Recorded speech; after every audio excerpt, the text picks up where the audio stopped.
Hello students, welcome back to NCERT Filter. So our today's topic will be from the subject geography and from the first chapter, that is the earth in the solar system. So let's start. How wonderful it is to watch the sky after sunset. One would first notice one or two bright dots shining in the sky. Soon you would see the number increasing. You cannot count them anymore. The whole sky is filled with tiny shining objects. Some are bright, others dim. It seems as if the sky is studded with diamonds. They all appear to be twinkling, but if you look at them carefully, you will notice that some of them do not twinkle as others do. They simply glow without any flicker, just as the moon shines. तो आप लोग जानते हैं, जब हम लोग sky में देखते हैं तो हमें जो है बहुत सी चीज़ें जो हैं टिमटिमाती हुई कह सकते हैं, ट्विंकलिंग करती हुई नज़र आती हैं। उन्हें हम क्या बोलते हैं? स्टार्स बोलते हैं। ठीक है, तो ये जो स्टार्स होते हैं, कभी आप लोगों ने सोचा कि ये स्टार्स अपनी एनर्जी कहाँ से लेते हैं? From where do these stars get their energy or their light to bright or to twinkle? तो यही चीज़ हम जानेंगे। ठीक है, तो स्टार्ट करते हैं हम। Along with these bright objects, you may also see the moon on most of the days. It may, however, appear at different times and different shapes and at different positions. You can see the full moon only once in about a month's time. It is full moon night or पूर्णिमा। ठीक है, तो यहाँ पर हम लोग जानते हैं, आप लोगों ने बहुत बार सुना होगा कि जो है आज अमावस्या की रात है, आज फुल मून है, आज फुल मून नाइट है, आज न्यू मून नाइट है। तो ये क्या होता है? ठीक है, तो यही हम इस पर समझते हैं। तो यहाँ आप ये लाइन देख सकते हैं, it is full moon night और पूर्णिमा। What is full moon night? You can see the full moon only once in about a month's time. It is full moon night और पूर्णिमा। तो पहले आप लोग ये चीज़ याद रखेंगे कि फुल मून को और क्या कहते हैं? फुल मून को कहा जाता है पूर्णिमा। आप लोगों ने सुना होगा बुद्ध पूर्णिमा वाले दिन आप लोगों की हॉलीडे रहता है। क्यों रहता है? ठीक है, तो हम वही चीज़ जानेंगे। तो a fortnight later you cannot see it at all. It is a new moon. ठीक है, तो आप जो है कुछ रातों बाद आप देखते हैं, अप्रॉक्सीमेटली हम लोग मान लेते हैं, हम आफ्टर 28 डेज़ बाद देखते हैं कि जो है स्काई में कोई भी मून नहीं दिखता है। मतलब रात बिल्कुल काली होती है, और उस सिचुएशन को हम क्या कहते हैं? उसे कहते हैं अमावस्या। क्या बोलते हैं उसे? अमावस्या। ठीक है, बोलते नहीं कि रात काफ़ी घनी है, आज अमावस्या की रात है। ठीक है, तो वो चीज़। अब हम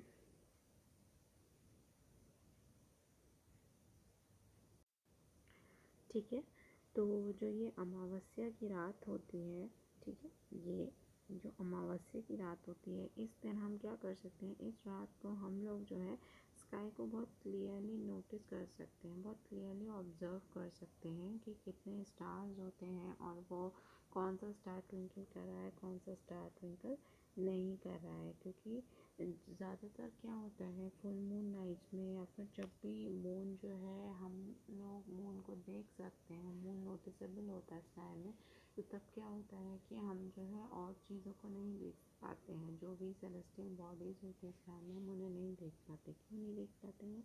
क्योंकि जो मून की खुद की लाइट होती है वही बहुत तेज़ होती है, तो वो जो है एक तरह से बोल सकते हैं हम लोग, तो वही लाइट उसकी लाइट सब्जुगेट कर देती है। ठीक है, और छोटी छोटी बॉडीज़ की लाइट को, तो इस वजह से हम लोगों को अगर कोई भी ये छोटी छोटी बॉडीज़ जैसे स्टार्स और बाकी सेलेस्टियल बॉडीज़ देखनी, तो हमें कब देखना चाहिए? अमावस्या की रात will be the good night. यहाँ हमने बात कर ली है फुल मून और न्यू मून के बारे में। अब हम मूव ऑन करेंगे सेलेस्टियल बॉडीज़ पर। ठीक है, what are the celestial bodies? The sun and the moon, all those objects shining in the night sky are called celestial bodies. तो ये जितने भी हम स्काई में ऑब्जेक्ट्स देखते हैं रात को चमकते हुए, ठीक है, उन सबको हम क्या बोलते हैं? सेलेस्टियल बॉडीज़ बोलते हैं। Whether it will be sun, it will be star, it will be moon और एनी प्लैनेट, ठीक है, ये सबको मिलाकर क्या बनती हैं? सेलेस्टियल बॉडीज़ बनती हैं। इस भी दो तरह की होती हैं, ठीक है।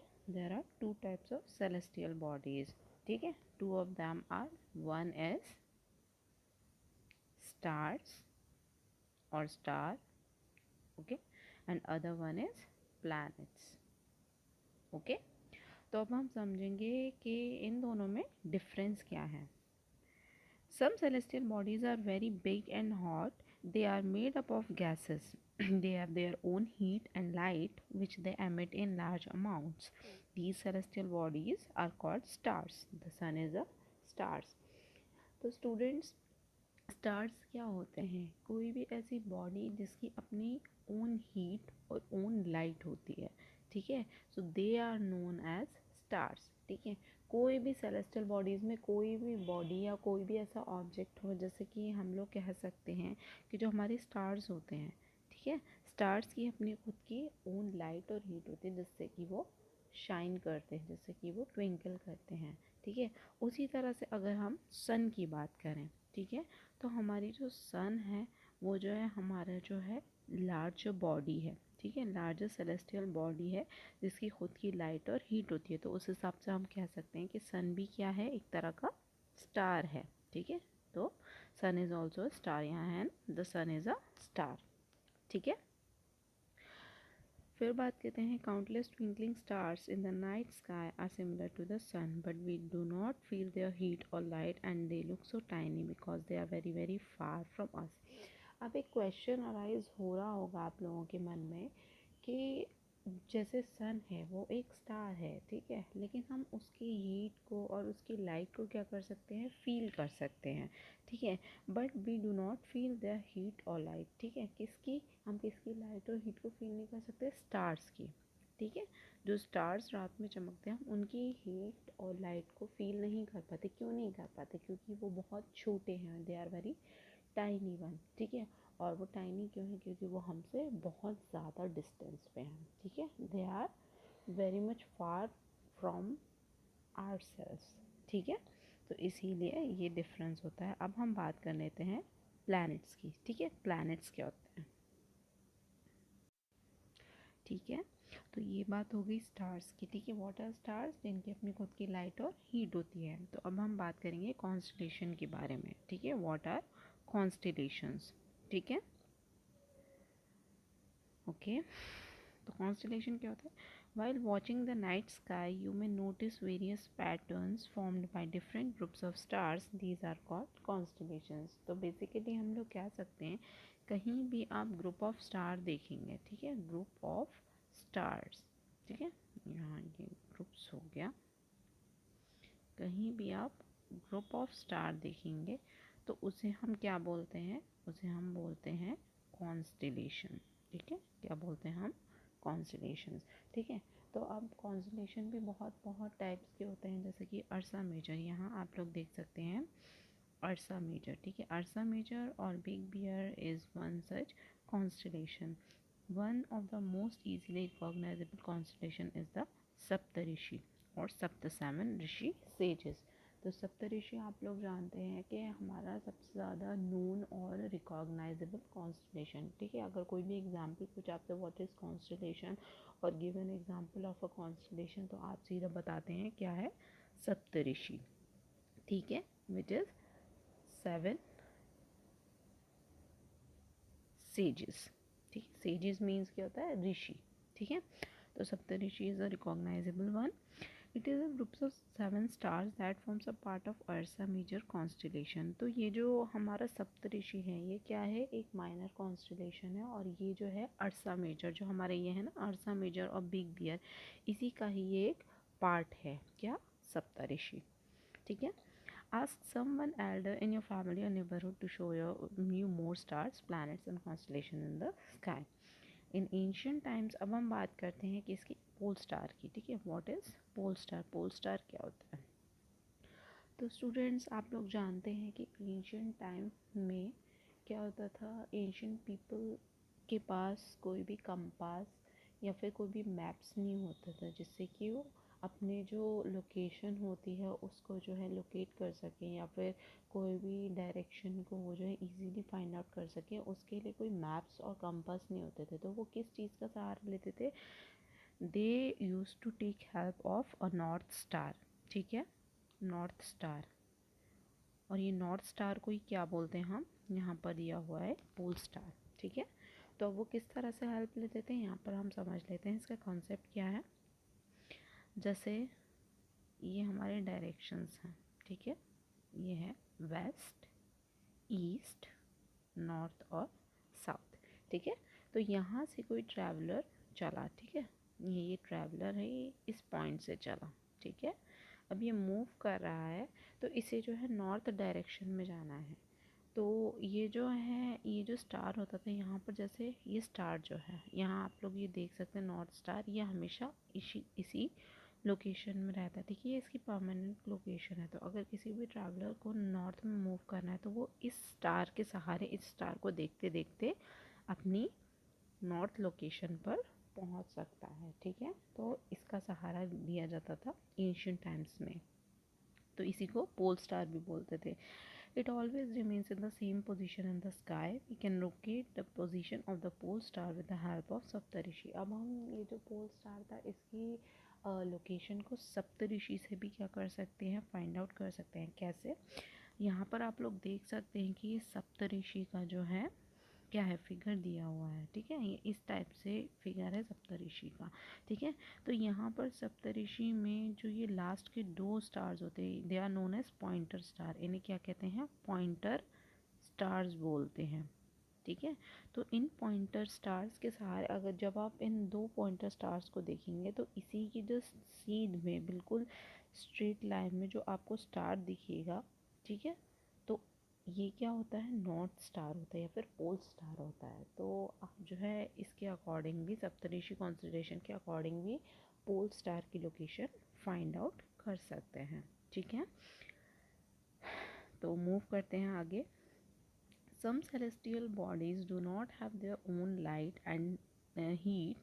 They are lit by the light of the stars. Such bodies are called as planets. ठीक है, तो अब जो है क्या होता था, कुछ बॉडीज़ जैसे अभी मैंने बात की थी कि celestial bodies are of 2 types, stars and planets. तो स्टार्स का हमें पता है, जिनकी अपनी ओन हीट और लाइट होती है, they are known as stars.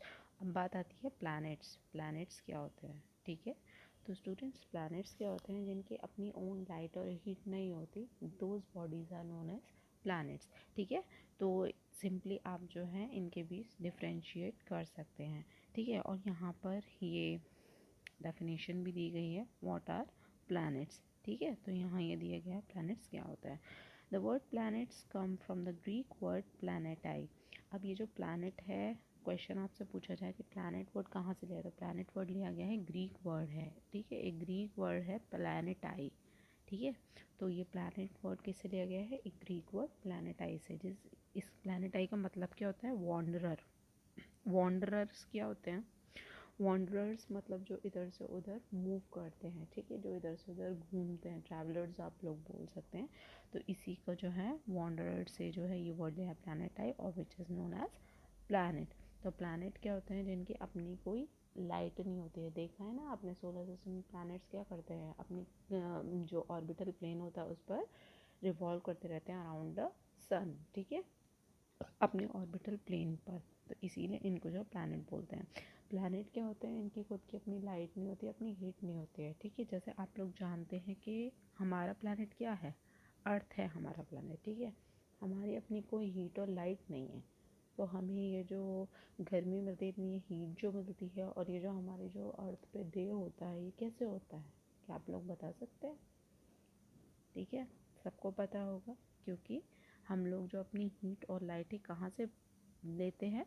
सन से लेते हैं। ठीक है, we get heat and light from the sun. ठीक है, तो उस हिसाब से सन क्या हो गया? हमारा सोर्स ऑफ हीट हो गया। ठीक है, सोर्स ऑफ एनर्जी हो गया। तो इसी तरह से और भी प्लैनेट क्या करते हैं? लाइट लेते हैं कहाँ से? सन से, ठीक है। Likewise earth. The moon that we see in the sky is a satellite. It is a companion of our Earth and moves around it. Like our Earth, there are 7 other planets that get heat and light from the sun. Some of them have their moons too. ठीक है, तो जैसे कि आप लोग अब बात कर रहे हैं मून के बारे में। मून क्या है? मून को हम लोग बचपन से पढ़ते आ रहे हैं कि moon is the natural satellite of earth.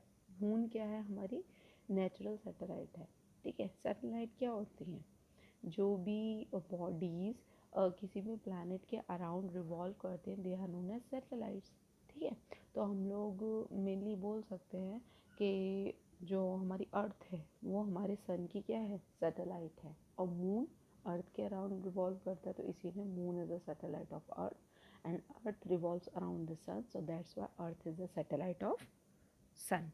Okay, तो ये होता है। तो सैटेलाइट, जैसे कि मून हमारी सैटेलाइट है, हमारे अर्थ की सैटेलाइट है, लाइकवाइज और भी जो प्लैनेट्स हैं उनकी भी अपने मून्स हैं, ठीक है, यानी कि उनकी भी अपनी सैटेलाइट्स हैं। अब हम यहाँ पर ये इंटरेस्टिंग फैक्ट देख लेते हैं। यहाँ पर ये क्या है, ठीक है।